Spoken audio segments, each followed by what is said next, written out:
حاجیوں کی واپسی شروع ہو چکی ہے اور ان کے رشتہ دار، ان کے دوست احباب ان کے استقبال کے لیے جاتے ہیں، اور جانا چاہیے، اور حاجیوں سے دعا کی درخواست بھی کرنے چاہیے۔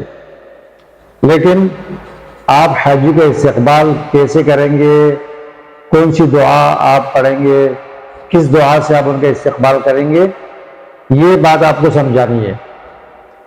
عبداللہ بن عمر رضی اللہ تعالیٰ عنہ کا معمول یہ تھا کہ جب حاجی حج سے آتا تو عبداللہ بن عمر رضی اللہ تعالیٰ عنہ ملاقات کے وقت حاجی کو یہ دعا دیتے: تقبل اللہ نسکک وأعظم اجرک واخلف نفقتک۔